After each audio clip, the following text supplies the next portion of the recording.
Well, welcome everyone on this Good Friday, and we'll try to keep it short and sweet because I'm sure everybody's ready for the longish weekend that we've all got coming up here. So the topic is intended to simply, and it's a good thing for Friday, right, to provoke some analysis and some thought about your organization, and it's not really an in-depth how-to. So the premise is shown here on slide 6.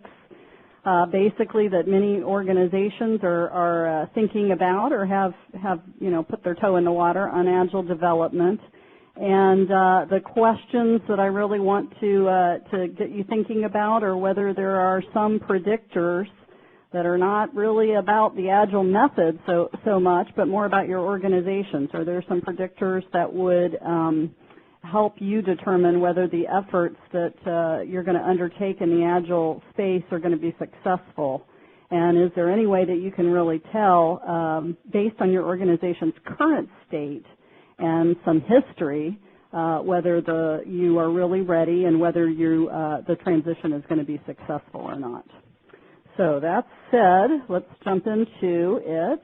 Get my pointers and things ready here. All right. So from a learning objective standpoint, we want to talk about an approach for trying to objectively look at your organization, look at some dimensions in the organization, and assess your readiness for doing Agile. And we're going to talk about those kinds of dimensions and the factors that should be evaluated from the perspective of things that enable, in our experience, and things that can inhibit Agile adoption. So it is really for organizations who are either having a hard time implementing it or who are just thinking about it and haven't implemented it yet. And obviously by hard time, we're talking about those who maybe have stuck their toe in the water, they've done some pilots, or they're just really in a situation where they're not sure at this point whether Agile is the right approach for them, and they're not really getting the results that they expected. So we'll touch on that a little bit. However, it's really not going to be about the specific Agile techniques or practices. This is kind of assuming that the assessment could be done without any Agile in place. It's really talking about looking at your own organization and the practices that you're using today for software development and systems development. It's also not really about an assessment of the Agile practices that are in place, as I said, but it's really more about the predictors. So let's go ahead and move on. And obviously the premise really is that we would take a look through some sort of an assessment approach at what's going on in the organization. It's logical that, my company as an organization that's been involved in IT and software development for years would be looking at and weighing in on decisions like moving to Agile, because we've been involved in trying to help organizations put in software and IT best practices for years. And of course, we've been doing assessments since probably, right around the 1990s, even before something like the model-based types of assessment approaches like CMMI even came out. So we have been looking at how, what are the factors that can help an organization diagnose where they are and develop roadmaps for moving forward. So what we're going to be talking about is, and when we say assessments, we're talking about something that would help provide some visibility to the management team and to the organization about where the organization is today, and allow, some type of an objective, pull yourself up, do an objective observation of the kinds of things like the behaviors of people, the culture of the organization, the current practices that could, again, be predictors of your ability to implement Agile.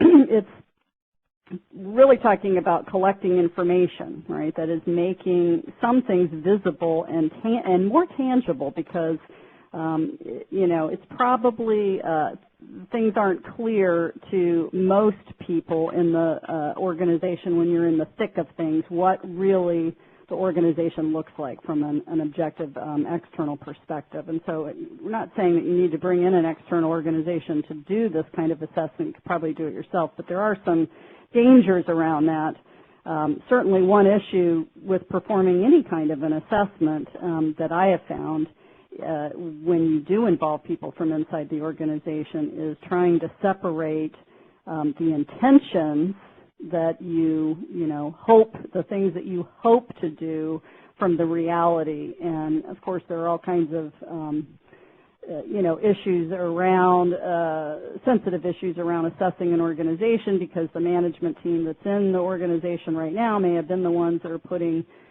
practices in place, or are the ones that are actually, creating some of the inhibitors that we're going to be talking about. So there is some sensitivity around that, and that's why, focusing on things like words like objective observation, because I think it's very important to get, things out in a factual way, out on the table, what things really inhibit and can enable the organization. So the one thing that we're really talking about is a system, right? We're really talking about systems thinking and change management. We're going to talk about that in just a minute, but we're looking at the multiple dimensions when we're talking about a system like an IT organization, where we're really, addressing the issues of the people and the behaviors and the culture, but also the tools and the technology that are being used and the ability of the organization to put discipline and enforce a process, in the organization. So we hopefully are looking at, by being able to look objectively across many instances of practice in an IT organization, trying to separate, cause from effect, and to help the organization really proactively plan. So certainly forewarned is forearmed. That's what we're talking about. And we rush into, I guess the bottom line on this is we rush into the next new thing in the industry so much, and just see that over and over again. And I think the thinking of many people is, well, we'll just, we'll work out the kinks. But one of the things that people, fail to recognize is that because we are talking about a complex system that's tied up with people and behaviors and attitudes, many times, you shoot your chance. Once bitten, people in the organization sometimes, if you go into something half-cocked, are reluctant to keep trying and to keep evolving the processes. So I think it is worth taking the time to stop and think about how to effectively go ahead and implement a change like Agile.